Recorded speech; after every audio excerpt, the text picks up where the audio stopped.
Jet planes in the night sky with you, getting high in the sunrise with you.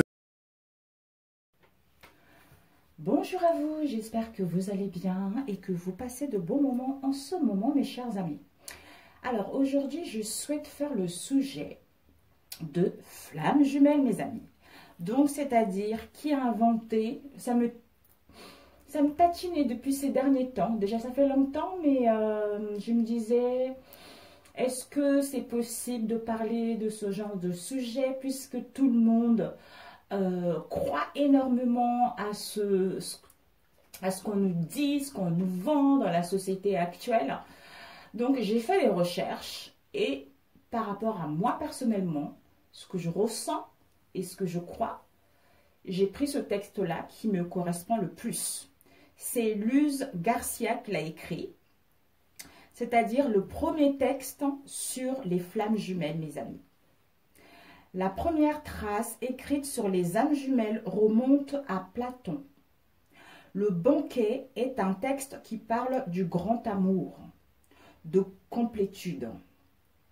Les écrits qui parlent d'âmes jumelles, de flammes jumelles, quel que soit le nom qu'on leur donne, sont nombreux. Le premier écrit connu qui traite de l'amour entre âmes jumelles serait le banquet de Platon. Déjà, le texte fait la distinction entre amour et relations sexuelles. Pour le philosophe grec, d'un côté, il y a l'amour qui règne parmi les gens du commun. Ils aiment son choix, plutôt le corps que l'âme. Ils n'aspirent qu'à la jouissance. De l'autre côté, Platon fait l'éloge de l'amour vertueux, fidèle. Il parle de l'amour qui unit les âmes jumelles. Selon Platon, l'amour ne réside pas seulement dans l'âme, mais aussi dans la beauté. Dans les corps de tous les animaux, dans les productions de la terre, on est un mot. Dans tous les êtres. Le philosophe parle ici du grand amour, dans sa forme la plus pure. Déjà, il évoque l'amour universel, l'amour vers lequel tendent les flammes jumelles. Son texte va encore plus loin. Les flammes jumelles, deux parties du même tout. Platon parle aussi des flammes jumelles divisées en deux parties distinctes. Le philosophe introduit l'idée de la source primordiale séparée en deux principes humains.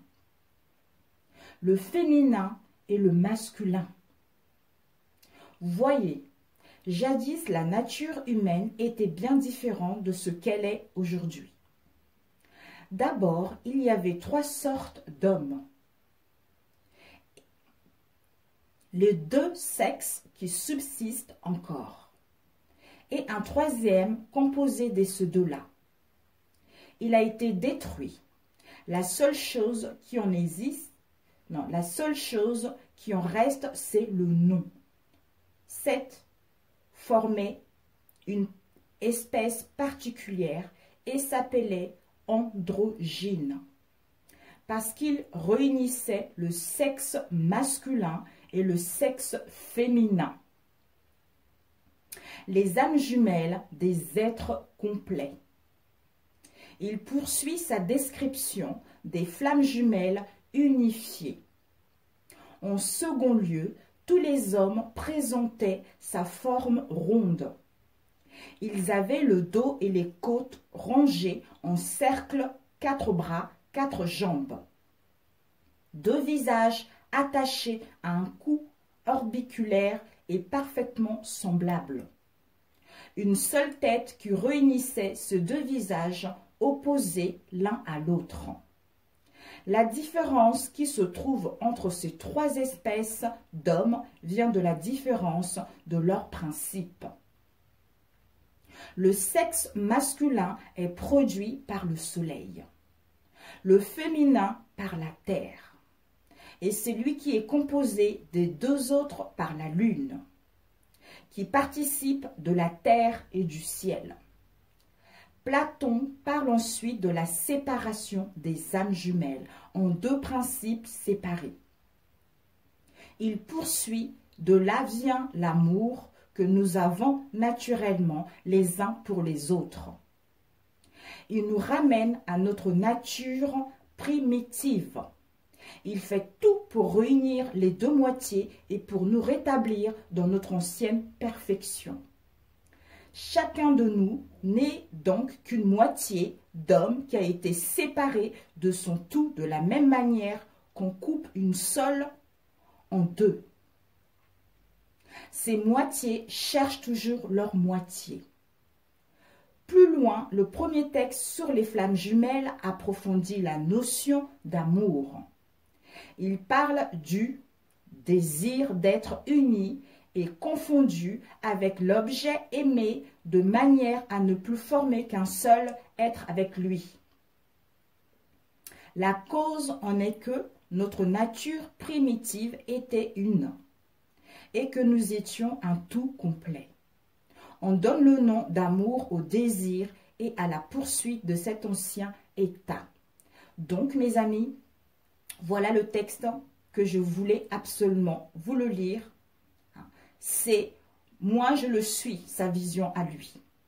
Je ne sais pas qui est parti inventer ces textes, ce truc de flamme jumelle, âme sœur, tout et tout, comme si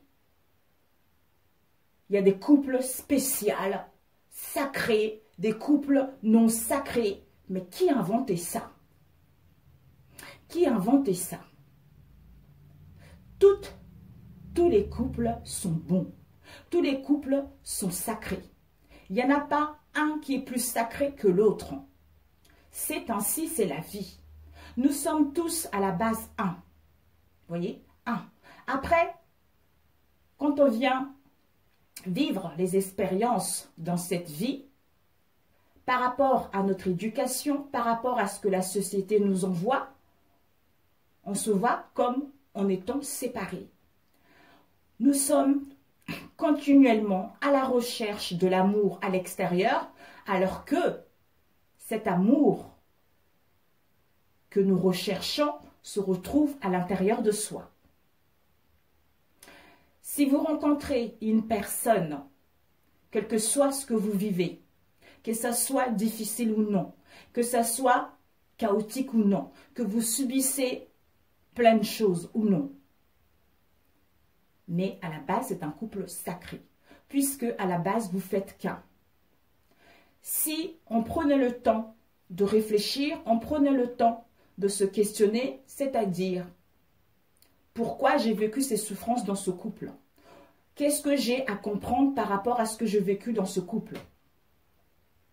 Peut-être que ces souffrances que j'ai vécues étaient nécessaires pour me faire prendre conscience que tout était possible. Que ces souffrances-là me font grandir, me font évoluer. C'était ce que je suis venue vivre sur cette vie, sur cette terre. Donc, la personne avec qui j'ai rencontré des souffrances, soit je comprends ces souffrances et je fais un travail sur moi pour guérir, pour comprendre ce mal-être, à ce moment-là, je m'aime davantage, j'accepte ces difficultés. Donc, en m'aimant, je suis dans un amour inconditionnel. Du coup, celui avec qui j'ai vécu des difficultés, des obstacles, je ne l'en veux même pas. Puisque cette situation me fait prendre conscience que ce que j'ai vécu était bénéfique pour moi et pour mon âme. C'était le plan de Dieu, c'était le plan de ma vie pour pouvoir progresser vers un meilleur. Parce que, pour moi, ce qu'il a essayé de dire, c'est que, à la base, on n'est qu'un. Donc, flamme jumelle, on peut l'appeler comme on veut, mais c'est l'amour inconditionnel. C'est l'amour inconditionnel, tous les couples sont flammes jumelles. Tous les couples sont sacrés. Il n'y en a pas un qui est plus mieux que l'autre. Quand j'entends, oui, ce couple est mauvais, c'est parce que vous avez des relations karmiques. Non, non. Il n'y a pas des couples parfaits, ça n'existe pas. Ça n'existe pas des couples parfaits. Ça n'existe pas l'amour parfait non plus. Mais peut-être que ça peut exister quand on a acquis beaucoup d'expérience, quand on a vécu beaucoup d'obstacles. Là, on peut dire tout est parfait parce que j'ai compris les difficultés, j'ai assimilé ce mal-être. D'où maintenant, je trouve que tout est parfait. Mais c'est difficile d'accéder à ce niveau-là parce que on a été éduqué ainsi et parce que la société nous montre aussi des choses qui sont complètement faussées, qui sont complètement erronées. Donc, je me suis dit, il faut absolument que je fasse cette vidéo des flammes jumelles. Qui a inventé cette histoire? Dites-moi. Dites-moi, qu'est-ce que vous en pensez, mes amis? Vous, par rapport à l'histoire de flammes jumelles. De quoi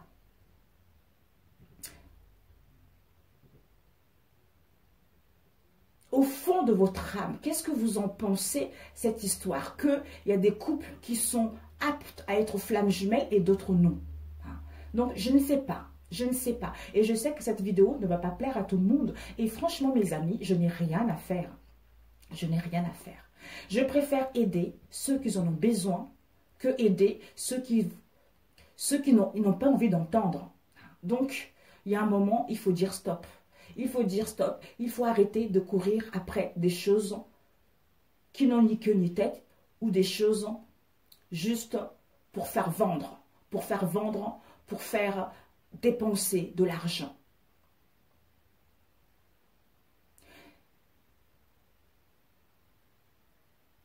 On me dit de parler de mon couple.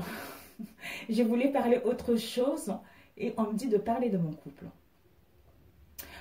Vous savez, il y a un monsieur très très âgé, il y a très longtemps, qui m'a dit, tu es avec ta flamme jumelle. D'ailleurs, je me suis dit, mais où est-ce qu'il va trouver ce mot-là? Comment il connaît ce mot? Il me dit, tu es avec ta flamme jumelle. Arrête tout ça, arrête. Il m'a appelé par mon nom de jeune fille, tu es avec ta flamme jumelle. Vu ce que la société nous montre, je me suis dit, waouh, c'est pas possible d'être avec ma flamme jumelle. Ce n'est pas possible.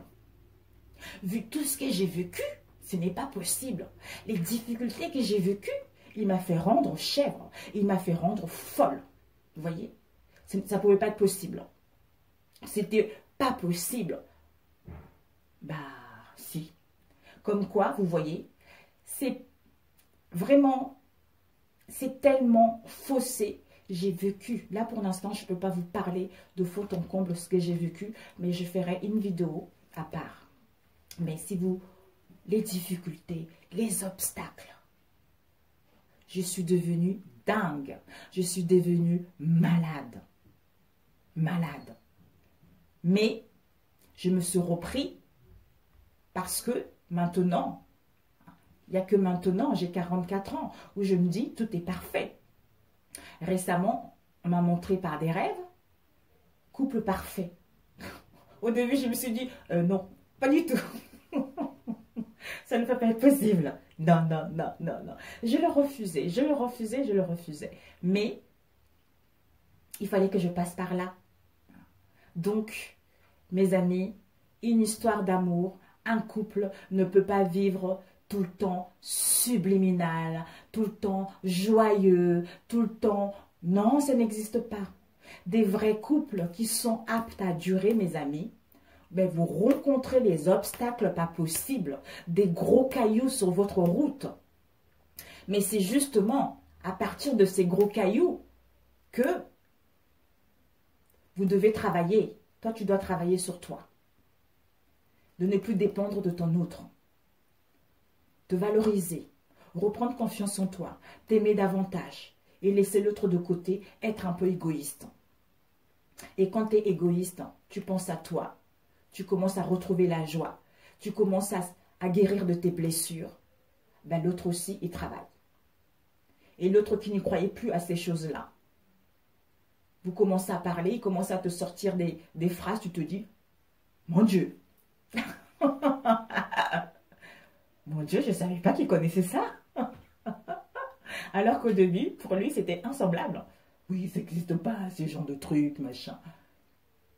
Il dit, bah ça, on est encore, maintenant, on est encore ensemble. C'est parce qu'on est connectés. Et ça, il ne savait pas, alors qu'au début, ils s'en foutaient de ça. Je dis, ah oui, effectivement, si je suis encore là, c'est parce qu'on est connectés. Et c'est parce que je n'ai jamais suivi qui que ce soit, je n'ai jamais suivi la société, je n'ai jamais suivi les amis. J'ai toujours suivi mon intuition plus profonde, suivi les messages qu'on me transmettait, qu'il fallait que je travaille sur moi, qu'il fallait que je sois patiente, tout, mais ça a été dur, mes amis, ça a été dur. Donc, c'est ça, pour moi, un couple flamme jumelle. Tous les couples, c'est des flammes jumelles de toute façon. Ce sont tous des couples sacrés.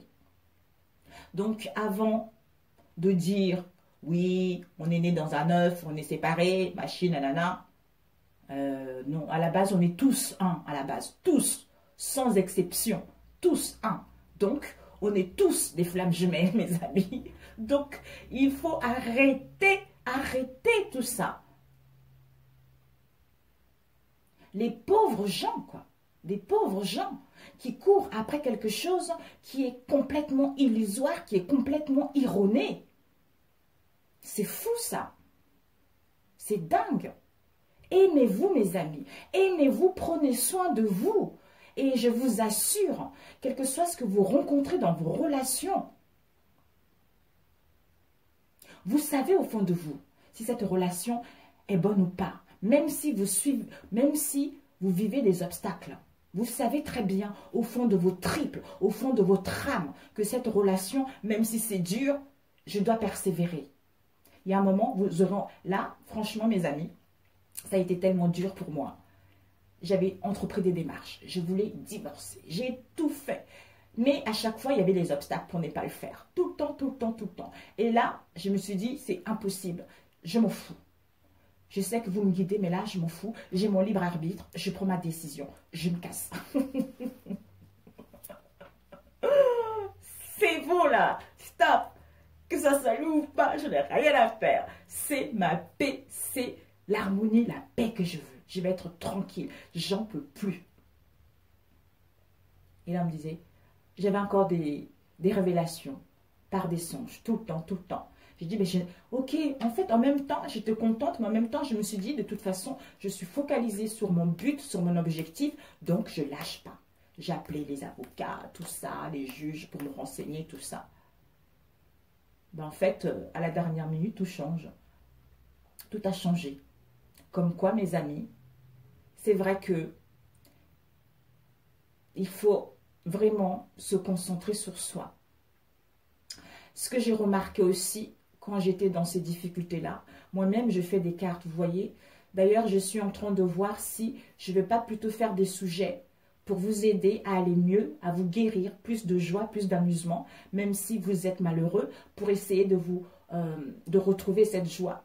J'aime beaucoup les cartes, vous voyez, mais je pense que je suis guidée à faire autre chose autrement que par les cartes, puisque on me guide, j'entends. Vous voyez, maintenant, j'essaye de capter les messages. Ce que j'ai compris que par rapport au mal-être dans lequel j'étais, le fait de regarder les cartes, mes amis, ça ne vous aide pas du tout. Je suis désolée, mes confrères, je vous aime. Je vous aime. Mais si je ne dis pas ce que je pense, ce n'est pas bon, en fait. Ce n'est pas bon. Voilà. Vous pouvez regarder les cartes quand ça fait travailler sur vous, quand ça vous met quelque chose de bon, vous voyez, quand c'est utile. Mais ça ne vous aide pas parce que c'est quelque chose de large. C'est quelque chose forcément, en fait, de large et ce n'est pas destiné pour vous. Forcément, quand vous êtes dans un état de mal-être, vous allez prendre tout ceci pour acquis.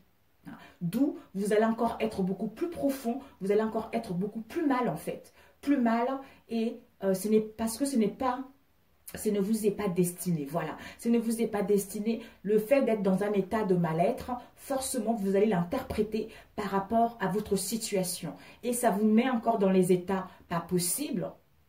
Donc, il suffit qu'il y a eu une trahison dans votre relation et que vous regardez un tirage qu'on parle de trahison ou que vous regardez un tirage qui parle de triangulaire, que l'autre se sent bien, etc. Ben, votre journée a foiré.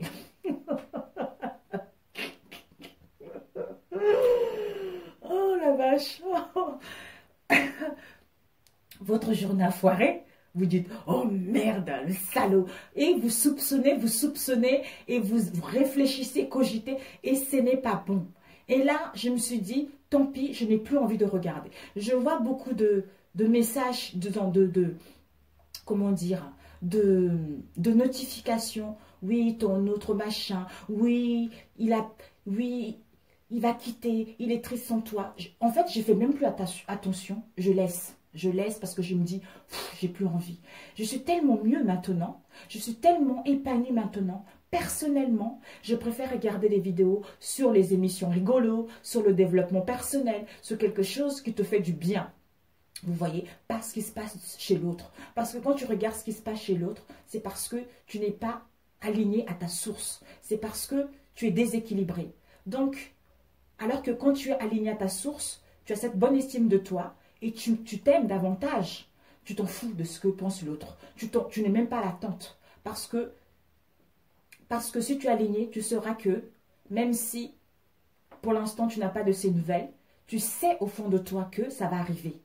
Tu sais au fond de toi que ça va arriver. Donc tu n'as pas besoin de regarder le tirage parce que tu te fais confiance. Tu te fais confiance et tu as l'écoute de ton intuition. Alors que si tu regardes des choses, tu attends, c'est que tu n'es pas du tout, tu es à côté de la plaque. Désolé ma chérie ou mon chéri, tu es à côté de la plaque et tu manques de confiance en toi. Il y a des choses à régler en fait. Il y a des mondes qui sont là, il y a un travail à faire. Donc c'est pour ça que si je ne le dis pas, ce n'est pas bon pour moi. Voilà. Tu peux faire des guidances. Par exemple, si tu as envie de savoir au niveau professionnel, il n'y a pas de souci. Tu peux prendre quelqu'un que tu apprécies, tu demandes au niveau personnel, au niveau professionnel ou par rapport à une relation, tu vois, ou pour travailler sur toi, il n'y a pas de souci. Mais regarder, en fait, empiéter sur la vie de l'autre, c'est un peu du voyeurisme, tu vois. C'est du voyeurisme et ce n'est pas correct. Ce n'est pas correct et tu n'es pas épanoui. Voilà, par rapport à ma propre vision, ça ne me regarde que moi. Et ça ne regarde que ma propre vision. J'aime tout le monde puisqu'on est tous un à la base. On est tous un à la base. J'ai envie de travailler avec tout le monde, la main dans la main. J'aime beaucoup Litana, beaucoup, beaucoup, beaucoup. J'aime la Windows, j'aime Elora, j'aime la Lune. En fait, j'aime beaucoup de gens, vous voyez. J'aime tout le monde, en fait. Il n'y a pas de... J'aime tout le monde. Donc, quand il y a des choses à dire, je le dis. Je le dis et franchement, arrêtons de faire croire aux gens qu'il y a des couples qui ne sont pas bien, il y a d'autres qui sont meilleurs que d'autres. Non, je suis désolée, non. Ça, il fallait que je le fasse. Voilà. Et pourtant, mon mari et moi, nous avons 11 ans d'écart, mes amis. 11 ans d'écart. Et ça fait 15 ans que nous sommes ensemble. Mais il y a certaines personnes qui m'ont dit d'écrire un livre hein, parce que, mon Dieu, mon Dieu. Je vous en parlerai. Je vous en parlerai. Peut-être que ça pourra aider certaines personnes par rapport à leur relation actuelle. Pour voir que finalement, tout ceci était bénéfique. Je remercie Dieu. Je remercie la vie. Je remercie mes guides. Je remercie mes anges. Je remercie tous les êtres de lumière qui m'ont aidé. Ma famille aussi qui m'ont aidé quand j'en avais besoin. Mais qu'est-ce que je n'ai pleuré? Je peux remplir l'océan. Une piscine peut-être. Je peux créer une piscine. Parce que ce n'est pas possible. Mais c'était franchement magnifique. Je suis heureuse, mes amis. Je suis extrêmement heureuse. Heureuse, heureuse. Ok. Le matériel, je m'en fous complètement. Je m'en fous. Pour l'instant, ce n'est pas ça qui compte. Je ne vois même pas ça. Hein. S'il y a des choses à régler, tout ça, les factures, machin, à régler, ok, mais bon, qu'est-ce que je peux faire avec ça? Pour l'instant, je peux faire, si j'ai des factures, c'est que je suis capable de les payer, mes amis. Voilà.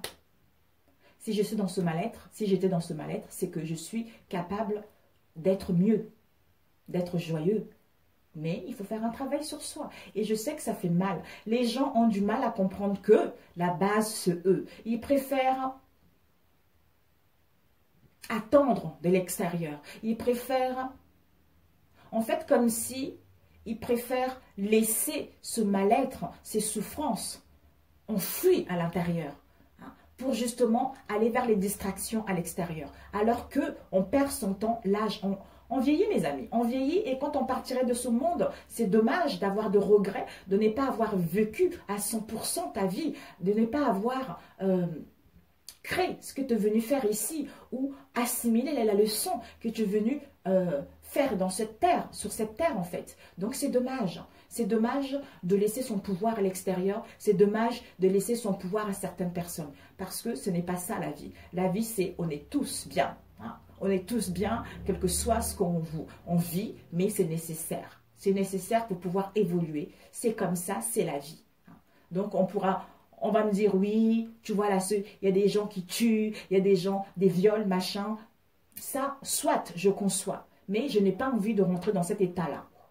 Je n'ai pas envie de rentrer dans la polémique actuelle, le coronavirus. Ok, on comprend, c'est quelque chose de terrible, mais bon, c'est comme ça, c'est la vie. Vous voyez, c'est la vie. Je sais qu'il y a beaucoup de gens. J'ai perdu une tante, j'ai perdu un tonton, je le sais, mais c'est la vie. Vous voyez, c'est la vie. C'est comme ça. On ne va pas nous bassiner pendant des mois et des mois et faire enfermer les entreprises des mois et des mois, même la faillite, pour ça, quoi. C'est comme la grippe. C'est comme la grippe. Donc, je n'ai pas envie de me prendre la tête là-dessus. Je préfère m'occuper de moi, m'occuper de mon entourage, aider ceux qui en ont besoin et c'est tout. C'est tout, c'est comme ça la vie. Voilà mes amis. Mais écoutez, j'espère que ça vous plairait. Et puis j'avais envie de parler de ça. Ça fait un bout de temps que je voulais le faire. Et donc là, j'ai les faits. Sur ce, je vous souhaite, dites-moi vraiment vos commentaires de ce que vous pensez de ce qu'on voit actuellement au niveau de la société. Est-ce qu'il y a-t-il des couples meilleurs que les autres? Dites-moi mes amis. Dites-moi, qu'est-ce que vous en pensez? Sur ce, je vous embrasse et je vous dis à très bientôt. Ciao, ciao.